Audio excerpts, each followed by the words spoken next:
Hey, what's up, Stay Tuners? It's your good friend Jimbo here, letting you know that today's podcast is presented by Podgo. Podgo is the easiest way for you to monetize your podcast, providing podcasters with a flat rate for ad space so you always know how much you get when you include an ad from Podgo. I recently joined as a member and you can too.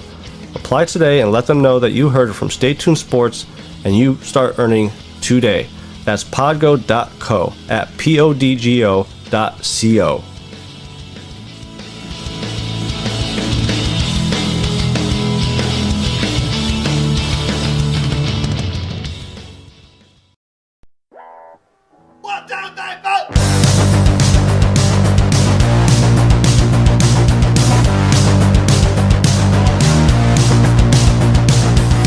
Heard the rest. Now here's the best Stay Tuned Sports Podcast. And hello there, all you Stay Tuners. Welcome back to another episode of Stay Tuned Sports. It's your good friend Jimbo here, back again with our weekly meet of sports takes and entertainment. At least I try to entertain you. Weather's starting to get nice out there now, and you know, baseball still sucks, but we got a story there we got to talk about. I think we talked about it last year also about the unwritten rules. Something else happened. I believe yesterday it sounded like, but I'm going to touch on that and give my opinion about if it was right, wrong, or does it really matter type thing. Also, we will be talking, kind of reviewing UFC 262. The card was phenomenal. I enjoyed it very much. Right from the get-go, it was a lot of good fights. Plus, we'll give our Combat Corner picks, which is sponsored by Bet Angles, for this upcoming weekend's UFC fight card. And sounds like Deshaun Watson's saga is finally coming to a close with these massage therapist sexual harassment case, however you want to call it. But before we get into it, head over to staytunesports.net. On the right hand side, there's all of our social media accounts. You want to like and share our Facebook and our Twitter accounts, because every Friday is the Stay Tuned Sports Podcast Truck Series with the NSRA guys, and I always post a link out there for the race on Facebook and on Twitter, so you guys can come over and watch some very competitive races, and we have a good time in the chat there, busting on us, making fun of drivers. It's a good time.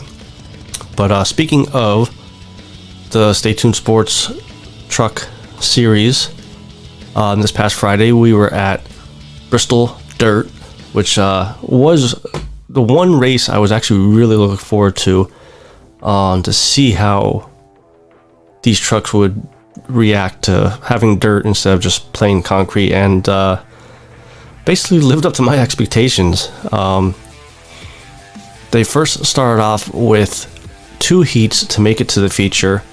There were 40 cars, so they did 20 and 20, and then I believe they had a wild card type race where they allowed 5 more cars to make a chance to get into the feature. So with the first 2 heats, if you didn't get in the top 10, you got put in this wild card match race and made to the feature that way. James Lorello was in the first heat. Just snuck in, last lap or so. Gave a little bump there. I forget what driver it was, but he gave a little bump and was able to sneak into the feature. Unfortunately, roughly about halfway into the race, he got spun out, and I mean just T-boned the wall, which blew his truck up. So he was done there. My son's favorite driver, Chris Darling, he finished the race. I'll give him that. At one point, the other trucks were blowing by him like he was driving Miss Daisy. I was kind of busting on him a little bit about that he's probably trying to stay out there to make sure my son wins the bet, which he did, and we decided, I got cut the grass for him, so he won't be on this week. but sure, I'll have some type of another bet with him for this upcoming race, which they're going to be at Charlotte Roeville, a road course, which I've always, I never really got into NASCAR, but if there was one style of race, whether it's the short track or speedway, I've always liked the road courses. It made it interesting, especially with like this Roval style, where there's a little bit of the racetrack where you're on the speedway. It's not just gun it for 500 feet, make a right turn, gun it for another 500 feet, make a left turn. But as far as this week, looking at some of the drivers, my 3 racers to watch for this week. Actually, before we give that, speaking of the Charlotte or the Bristol Dirt Race, as a fan, like I said, I enjoyed it. Andrew Himmelman won the race. The last lap between him and his teammate was just awesome to watch. I mean, Andrew was just nailing the corners. Right before the last lap, he was actually, I believe, like a truck or 2 trucks ahead of the second place guy, because he was just hitting his marks really well. And then he came up on lap traffic, which slowed him up and almost gave the win to, I believe his name was John, his teammate, and beat him by basically the hood of his truck.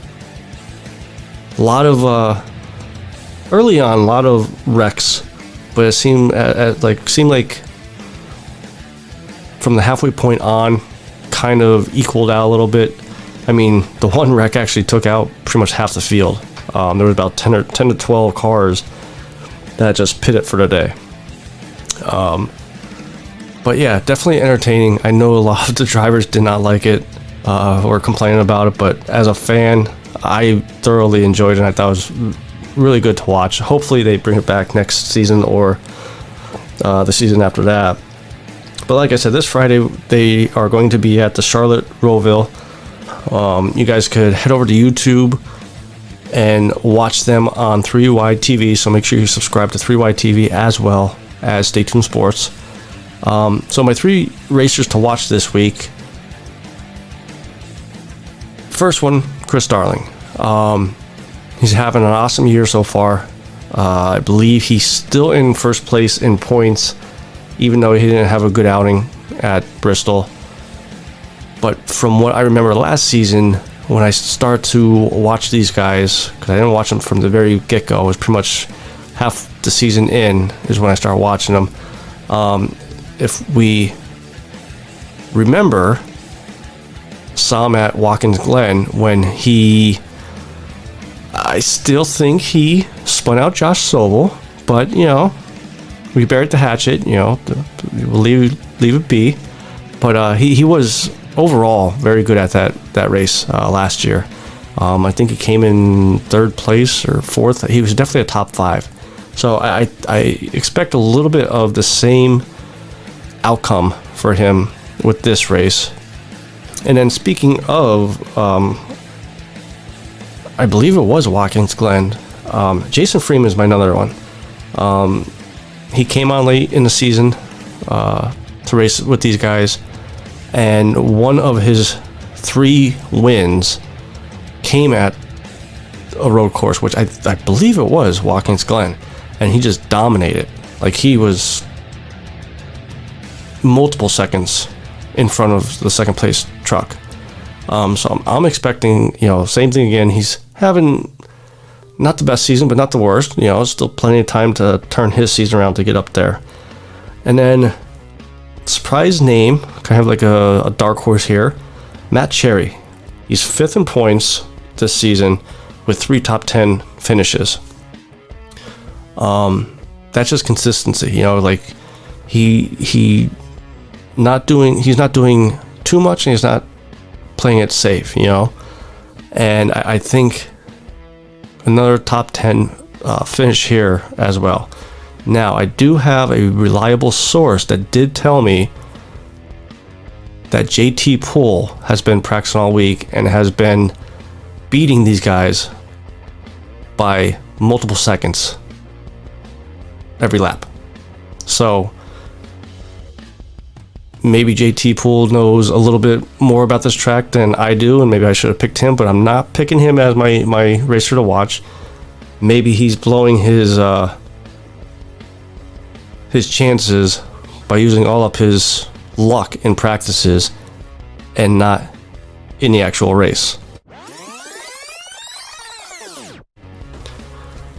So, like I said at the top of the show, Deshaun Watson, his saga sounds like it may be coming to an end soon with these massage therapists, these 22 women that are saying he did inappropriate things to them or towards them. Well, came out this past week that a member from the representatives that are representing the women, the accusers, supposedly tried to get in contact with Deshaun Watson's lawyers to try to settle this. Now, obviously, next day, the lawyer of these women came out and said that's not true, never contacted them. I'm the only one that has the right to do that, blah, blah, blah, blah, blah. This is just starting to sound like it's swinging towards Deshaun Watson's way, and I see this definitely getting settled out of court. But, you know, and again, if this isn't true and all these allegations aren't true, I kind of wish Deshaun would say, you know what, no, I'm not settling. I'm not guilty. I want my time in court and to clear my name, because if you, in a way, to me, if you try to settle this out of court, you're somewhat admitting guilt. And we've seen this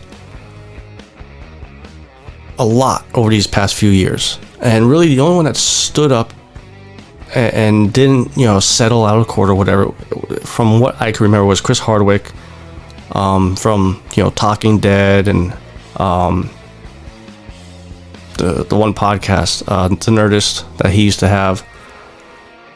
His ex-girlfriend came out and said he was abusive, this and that. He's the only one that stood up, and it eventually came out that that wasn't the case.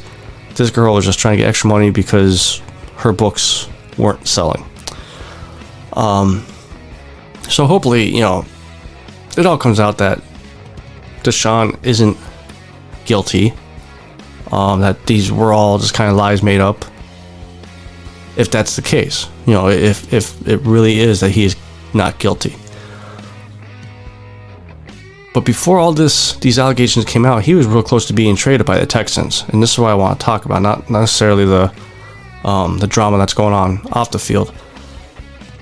He was close to being traded to a few teams, and the past week or two, the Eagles have been rumored to be one of two teams likely to get him. Now, I've said plenty of times, I hope Philly does not trade 3 first rounders for him. Now, it came out that the Texans said that, well, they didn't say it, but the rumor is the Texans want a quarterback in any type of trade package for Deshaun. So obviously, if you're going to trade if you're the Eagles and you're trading for Deshaun, you're going to give up Jalen Hurts.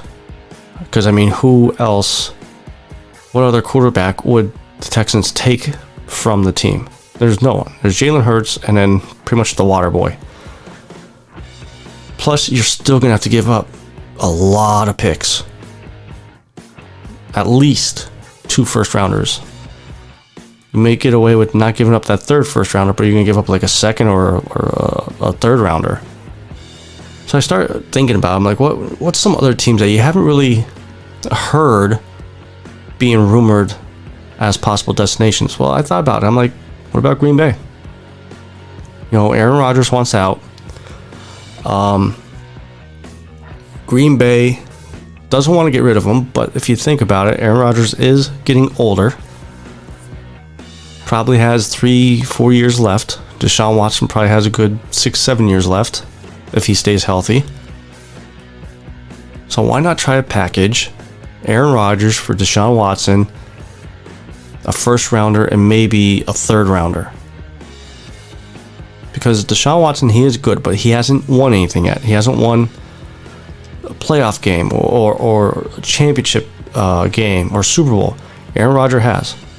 He's done it all. So you still got to you can't trade straight up Watson for Rodgers. And if I'm Green Bay, I'm doing it. You know, you got a young receiving core. You have young running backs. Why not try to get younger at the quarterback position? I mean, I'd roll the dice, because what's your other option? Rodgers sitting out, retired, quote, paying back all that guaranteed money to Green Bay? Because I think if Rodgers doesn't get moved, I really do think that's what's going to happen. I think he's going to retire. I don't think he wants to be or play for Green Bay anymore.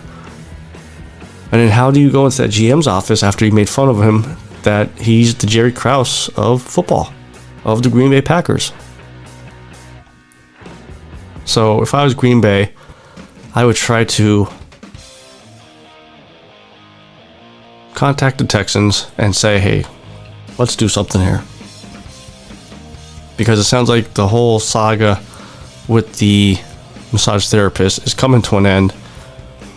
So you're probably not going to have to worry about any type of suspension or ramifications of, if I trade Rodgers, do we get fined because Watson stepped out of line type deal. And like I said, I think it's going to be a good trade for Green Bay to pull off.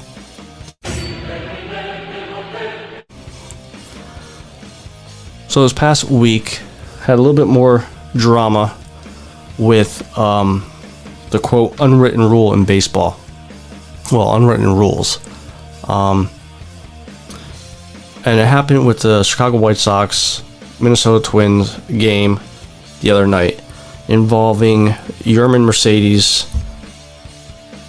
Tony La Russa, who is the White Sox manager.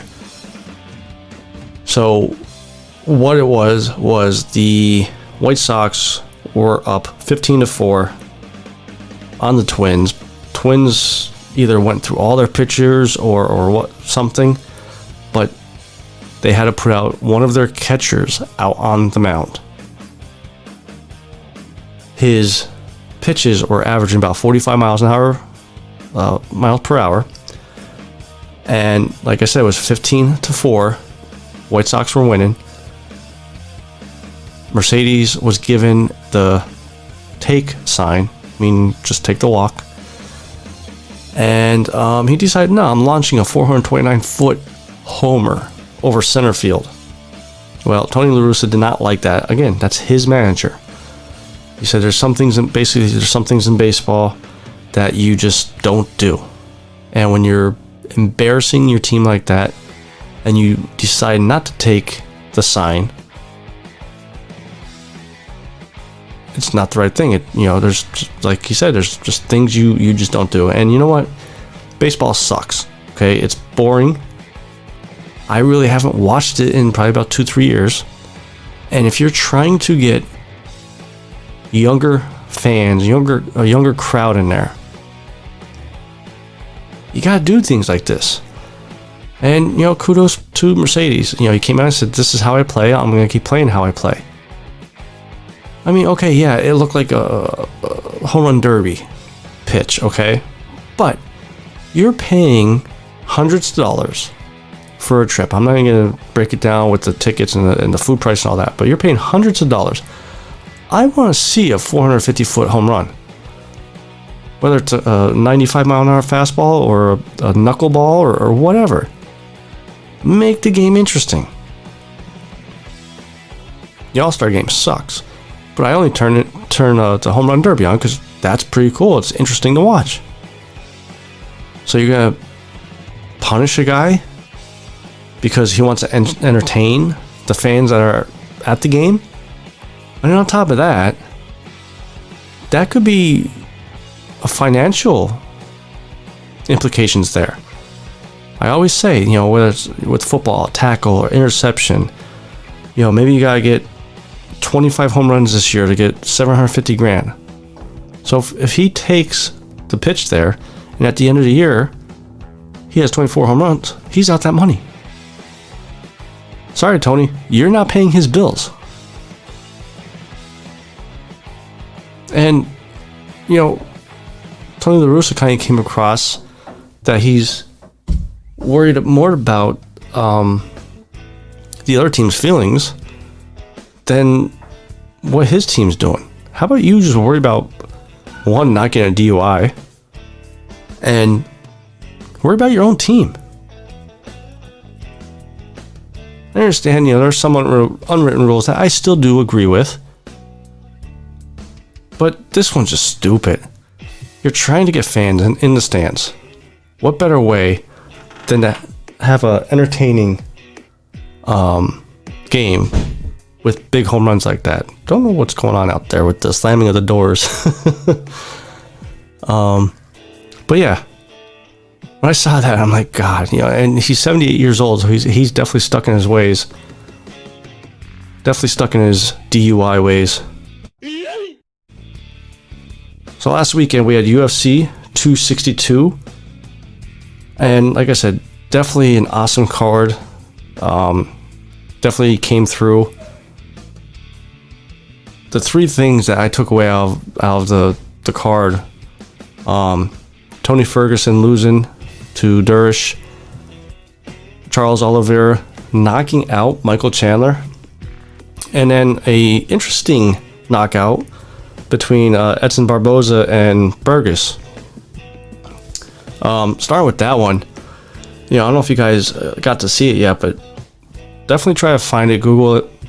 It might even be on ESPN, some of the highlights. But it was, the whole match. Well, the first round, Barboza was doing good just with the leg kicks, setting up the leg kicks for his punches. Second round seemed a little closer. It seemed like Burgess was catching on to when he was going to throw the leg kicks, and was able to counter them. But in the third round, Barboza connected with one of his I think it was a punch, and Burgess didn't really squat down to the ground, but you could see it definitely connected. He bounced back up, and he was bouncing. It was good 4 or 5 seconds. He was backpedaling a little bit. About 4 or 5 seconds later, all of a sudden, thump, he just dropped, and he was out, knocked out. It was the weirdest looking knockout I ever saw in my life. Even the commentators were amazed by it and didn't know what was going on. But that's 3 straight wins for Barboza. I think it's time to get him definitely a step up in competition. Maybe a top 7 guy or top 5 guy. See what he could do in that division. Then Tony Ferguson versus Beneil Durish. I called it. But the one thing I forgot is Tony Ferguson's toughness. At one point during the fight, Tony was stuck in a submission. Basically, it was like a leg lock or a heel hook. And even Durish said he heard a pop and it was loud. Not once did Ferguson go to put his hand on the mat to tap. And he ended up getting out of it, but unfortunately, he lost by decision to Durish. And now the question comes, he's 0-3 his last 3 fights. Where does he go? What does he do here? I know a lot of people were saying that they think he should move back up to his natural weight class. He's not a young pup anymore that could take these beatings and these weight cuts. But now I don't know. I don't know if they're in the same weight class. But him and Cowboy, I think, would be a fun fight. Dana White did come out and say he's going to give Cowboy one last chance to go out on his shield, as you would say. But both guys are at the end of their road, I believe. And both guys will keep fighting until someone tells them you can't do it no more. And then even then, they might do backyard fights. But if they're in the same weight class, I would like to see that fight. Both have like a retirement fight for both of them. Then the main event, we had Charles Oliveira versus Michael Chandler. And I said last week, first I thought Oliveira was going to win on the ground. I didn't think he was going to knock him out. And when he knocked him out, the memes that are coming out, and it's a feel-good story in a way too, because when Oliveira was first coming into UFC, I saw something, he was like 2-10 or something like that. And in the past 3-4 years, he's been like 8-2 or 10-2, something like something clicked and he finally turned it around. So he's the champ now, which begs the question, who fights Oliveira next? Everybody thought Chandler was going to win this fight and maybe bring Khabib back out of retirement or set up the Conor McGregor fight, good trash talking fight. But unfortunately now you got Oliveira as champ. You gotta think it's gotta be Dustin Poirier or Conor McGregor. And quite honestly, I think if Poirier beats McGregor, without a doubt, should be him. If McGregor beats Poirier, still don't think it should be McGregor. What has he done in the past few years? He beat Cowboy, who is on like a 75 fight losing streak. He lost to Poirier in the rematch a couple months ago. When was his last significant win? It's been like years. He's got to prove, at least in my eyes, that he deserves a title shot, and I just don't think he deserves it. If he beats Poirier here, then maybe set up the Justin Gaethje match that everybody's been wanting for how many years now. But if Poirier were to fight Oliveira, I think Poirier would beat him. He's got definitely a good chin. I mean, that's proven past few fights. And he's smart. He knows to be careful on the ground with Oliveira. If it's McGregor, I think that would actually be a closer fight than a lot of people think. A lot of people are putting money on McGregor just because of the name, not because of the talent. Talent used to be there.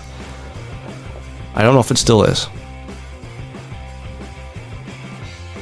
Now, this weekend we have UFC Fight Night with Rob Font and Cody Gambit as the main event here. And so this is our Combat Corner, which is sponsored by BetAngles. Live scores, odds, and the best expert picks every day. Start winning today at betangles.com. So I just want to give a thanks to them for sponsoring these picks here. Now, these are my picks that I think are going to happen. I think it did decent last week. I think it went like 3-5.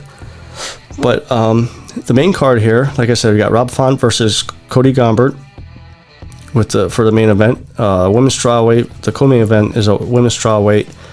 Yan Xiaonan versus Carla Esparza.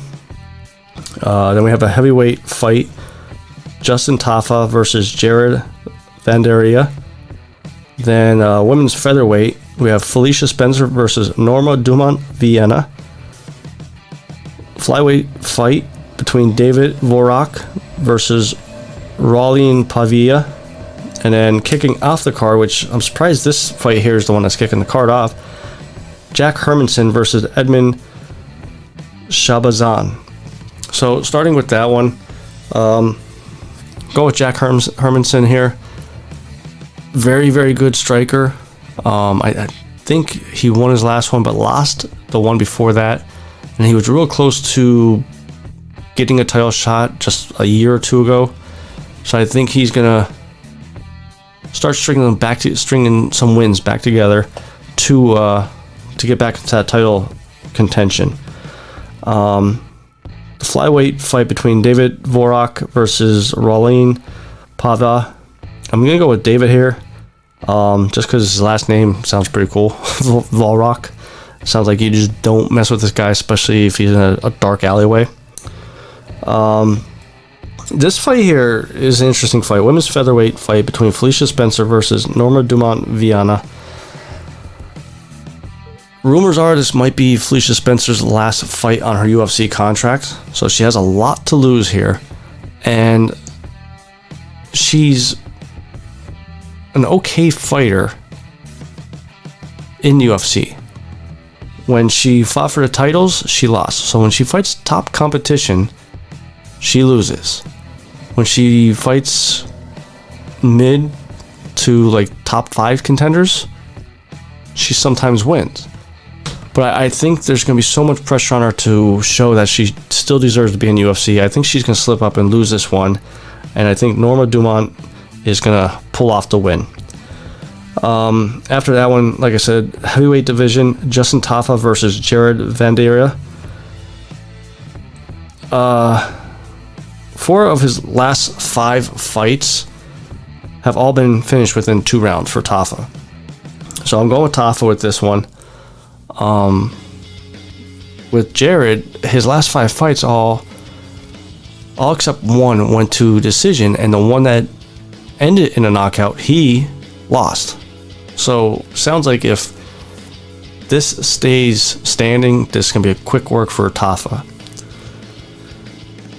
For the co-main event, like I said, Carla Esparza versus Yan Xiaonan. I'm going with Carla Esparza here. Jan's 5-0 in her last 5 fights, so I understand that's big, and they're all in UFC. They're all decent competitors that she beat. But I don't think she can keep it going. And the only way I think Carla wins this one is using her wrestling. She has to go down to the ground and just grind her out. I'm not expecting a knockout here or submission. This one I think will be a decision. So then the main event, Rob Font versus Cody Garbrandt. And going with Rob Font here.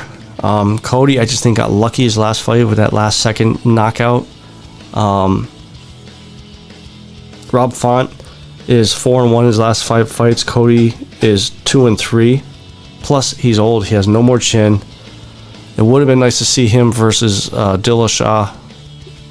But and you know, you never know. If he pulls out a win here, maybe they set that up after Dillashaw's fight with Sandhagen. So that's my picks for Combat Corner, which is sponsored by BetAngles, live scores, odds, and the best expert picks every day. Start winning today at bestangles.com. So I think that's going to be it for us this week, guys. Hopefully you guys have a good weekend. Make sure you head over to staytunesports.net. Follow all our social medias on the right-hand side there. That way you won't miss the link to our Stay Tuned Sports Podcast Truck Series races on Fridays over on YouTube at 3YTV, 9 p.m. Eastern every Friday. I think that's it. So till next week, it's your good friend Jimbo, signing out.